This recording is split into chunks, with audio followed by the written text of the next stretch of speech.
The new album, Mindfucker, will be released on the 23rd of March. Did you have a particular vision when you started working on this album? My vision on this album was to be as straight ahead rocking as possible. Because the last record I did was very long form and psychedelic and kind of melancholy, strange, and this one I wanted to be more upbeat and like right in your face, kind of proto-punk, Detroit, 1972, kind of fucking like right there. And that's the only vision I had was I just wanted it to be upbeat. So did you do anything differently for this album to get this sound? Yeah, I wrote them different. I wrote the songs differently. I wrote the songs shorter than the last album. And I made sure that song had very, very singable choruses. I wanted to make the choruses were the kind of stuff that you would go, all right, here's the chorus. You knew it. It was obvious that it was the chorus. Some of the long form or psychedelic stuff, it gets trippy and out. It's not as obvious. So yeah, this was, I guess that's the best way to describe it, like upbeat and obvious. Like here it comes, now it's time to put your hand up. Cool. And you always write very unique lyrics. What inspired this time the lyrics for Mindfucker?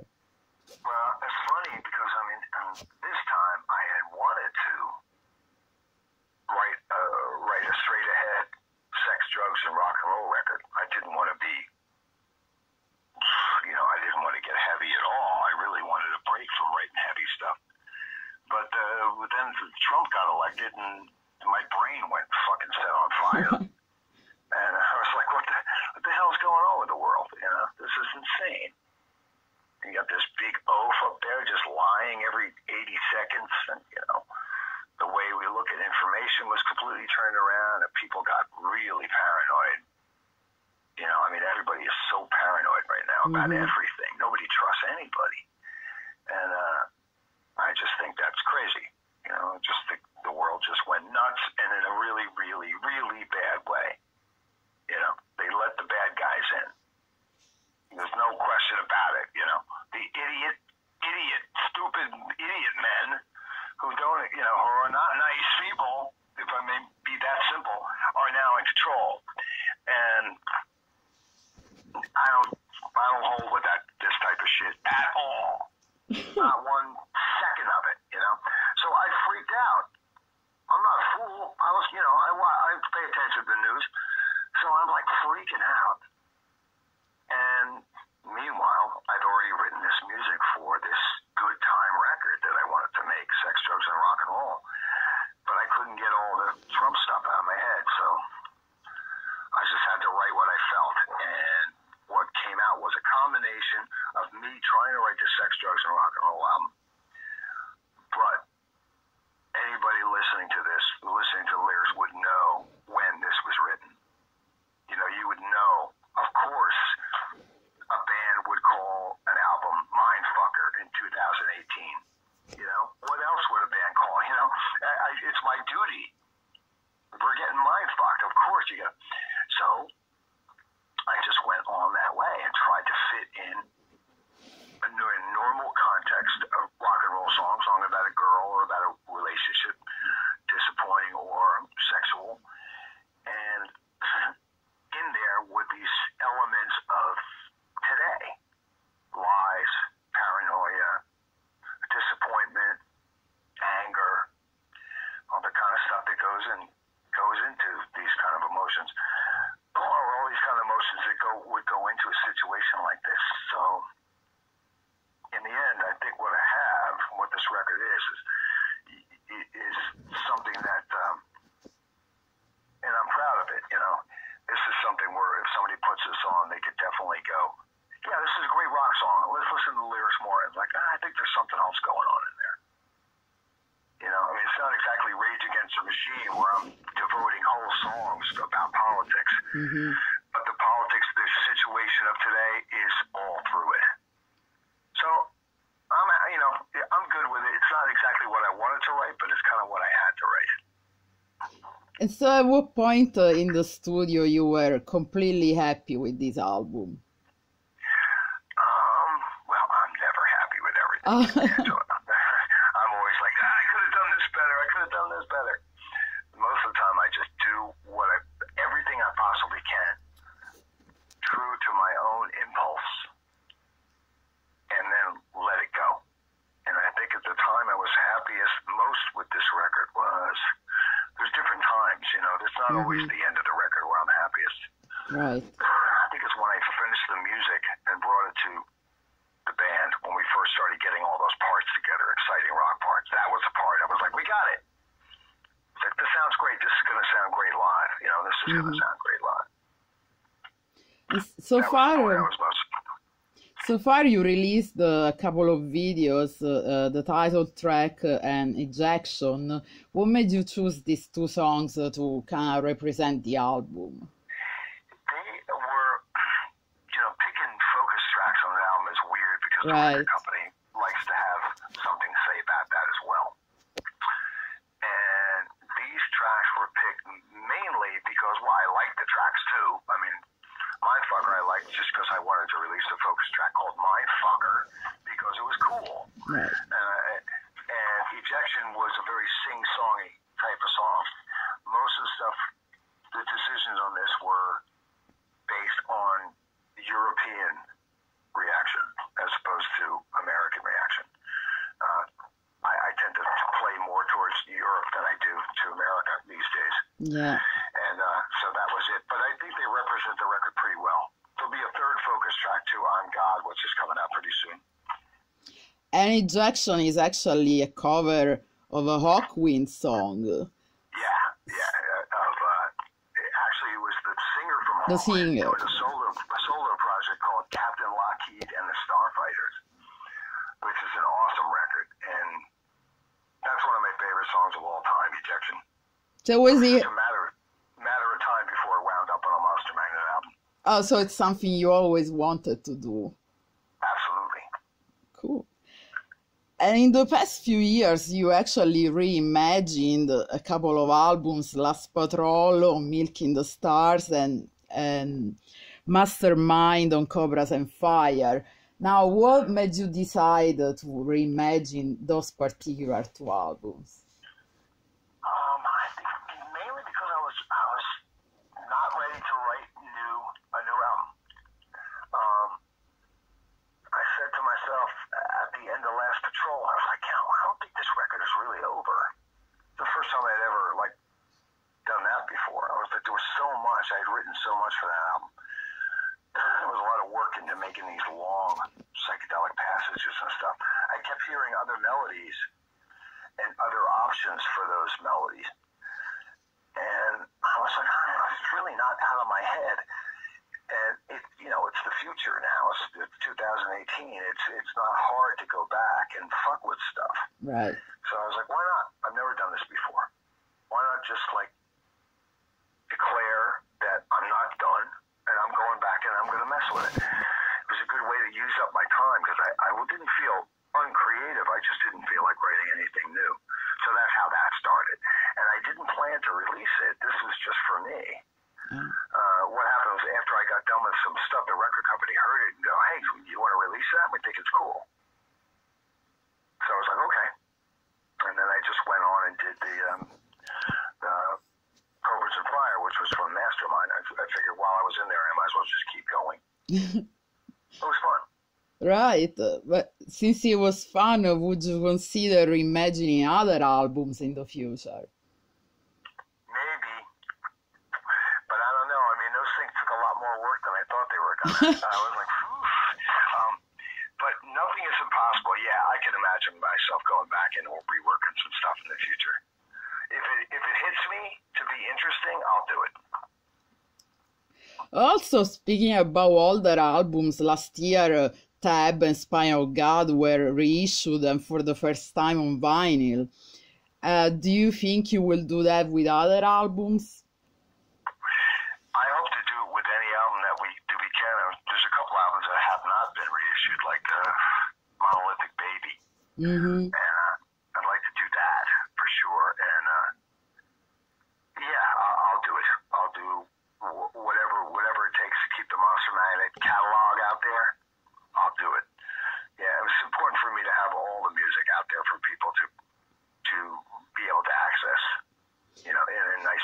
pieces.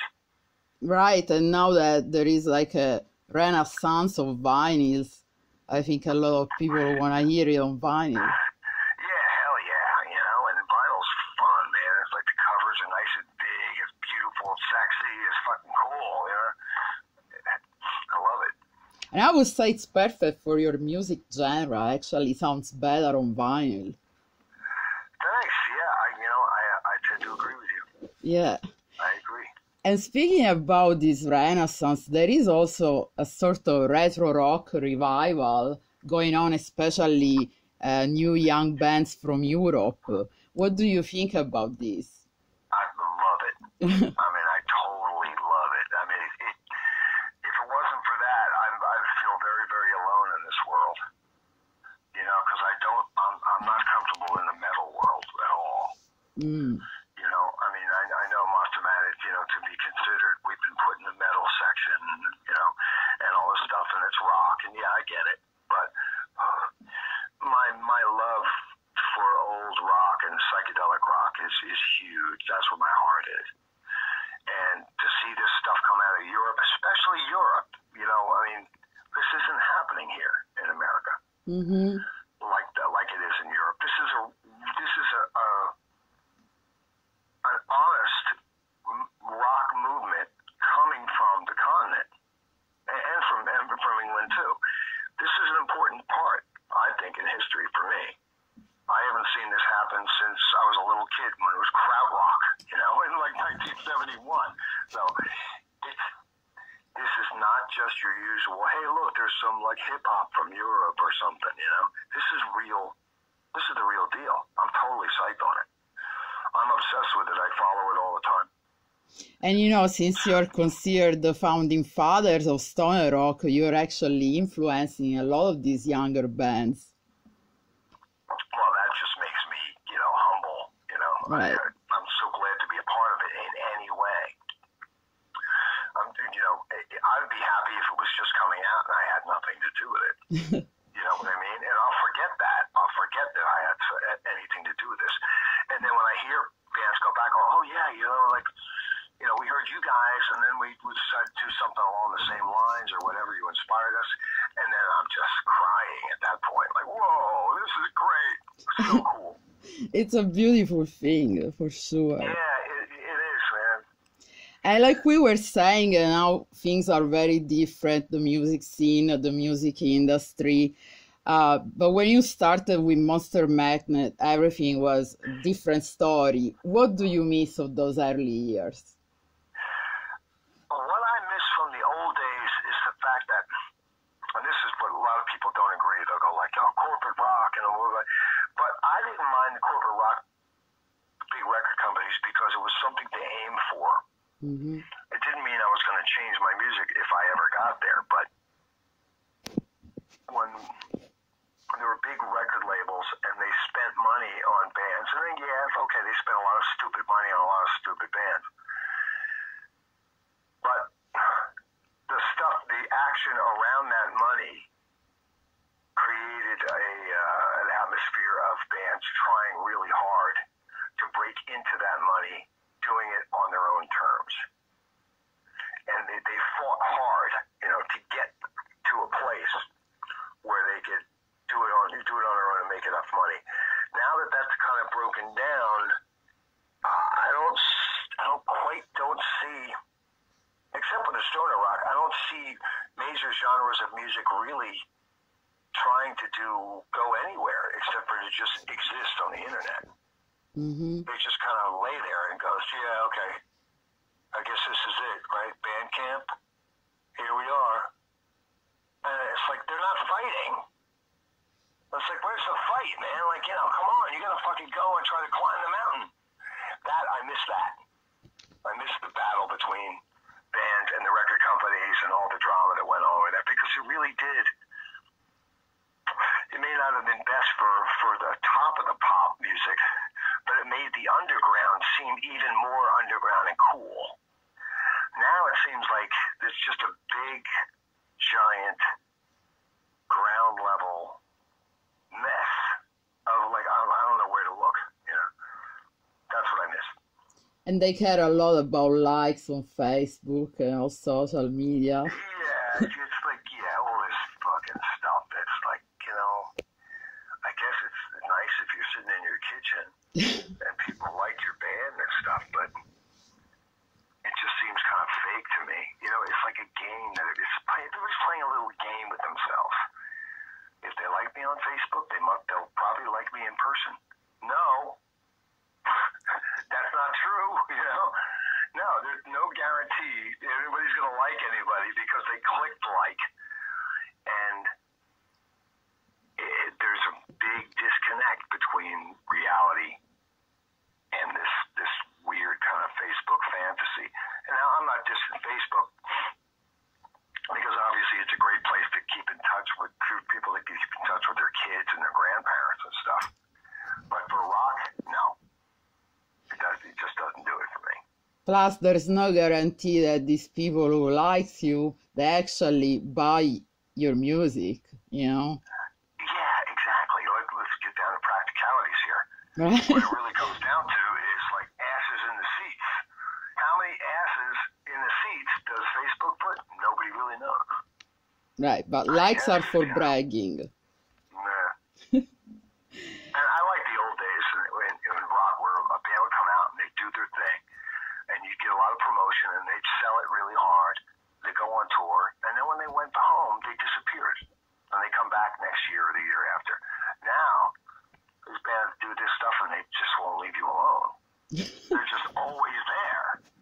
At the end of a tour, they're like, we're going to start our next record and we're going to let you in on every step of the way. And I was like, I don't want to be on every step of the way.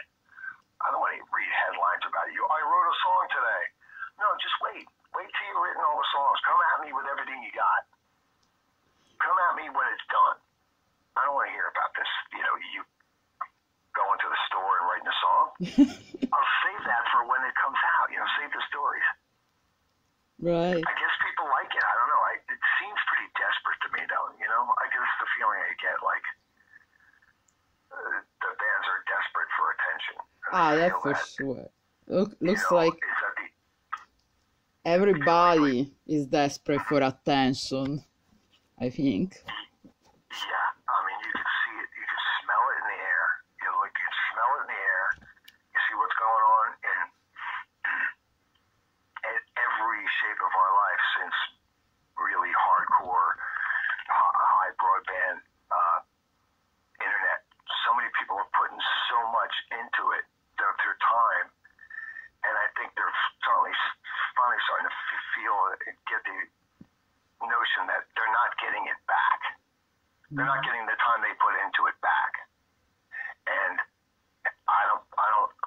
there's no surprise to me that the whole world would have an identity crisis, especially America, which is, America's fucking crazy for their identity. I'm this, everybody's wearing t-shirts, I'm this. And it's like, well, if you're that, why don't you just go outside and be that instead of sitting around talking about it? But it seems like they seem to feel that, it's important for them to be represented that way, as if that's going to do it. I don't buy it. I mean, I like to pay attention. I like to give most of my attention to the people I'm physically with. Mm-hmm. Call me old-fashioned, but, I know people who spend hours and hours a day talking to people they don't even know. Right. My friend, and it's like, yeah, I guess. It's pretty desperate, man. And, it's sad, too, because you see what happens to kids with this who can't handle it. I mean, not like we adults can't handle it either, but the kids, they're taking a lot of chances out there,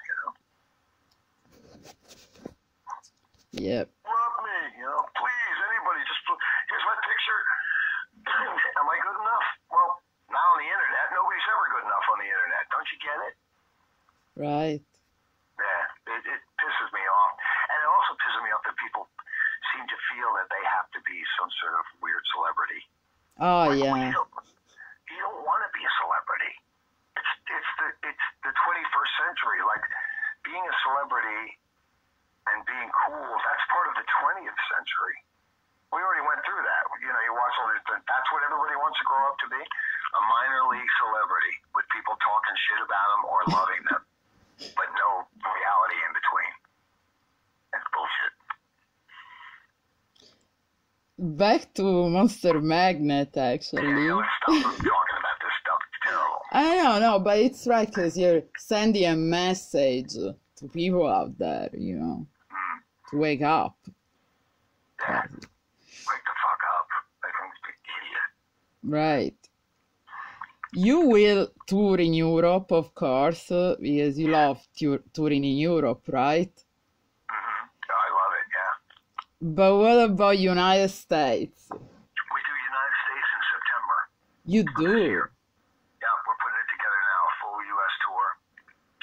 North America tour, like Canada included. And I don't have all the dates set up, but we'll announce it as soon as it's all put together. That's great, because you haven't toured here, like, since, I think last time was 2013, Las Pasrol. Yeah, 2013. It was cool. I had to get there, except I got sick, so I had to cancel the last 2 weeks of it. Right. But aside from that, it was good. It was nice to be back and nice to do the States after a long time. Yeah, you got many shows sold out too that time. Yeah. I was like, we'll do it again. I can't wait. I mean, I'll play anywhere where it makes sense.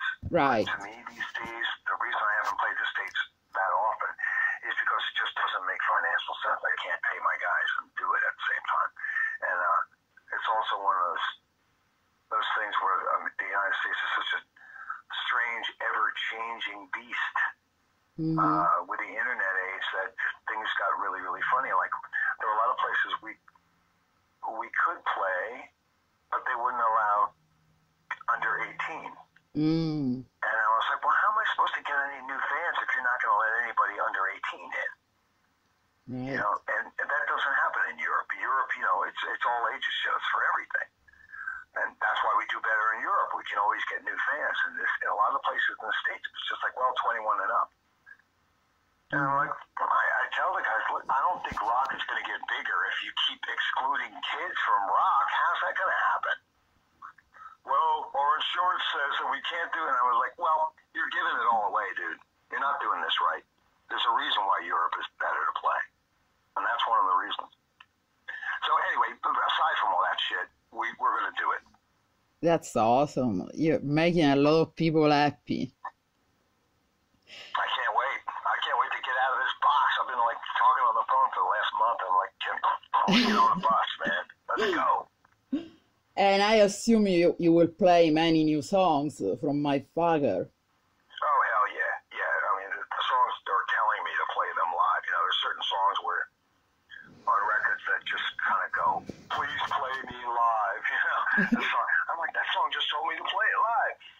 Yeah, at least 5 or 6 songs of this record. Which song in particular is telling you, play me live? I think, well, one of them is Soul.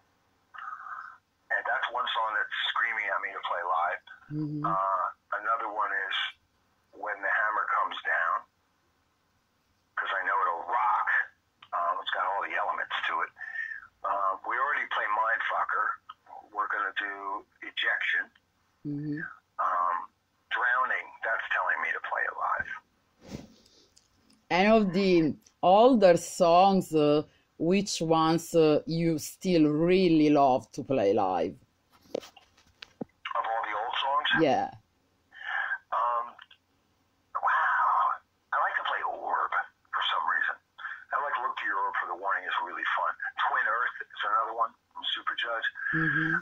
The song Spine of God from Spine of God. Right, that really one. love that. Yeah, definitely that Really one. love doing that. There's not too many I don't like to play.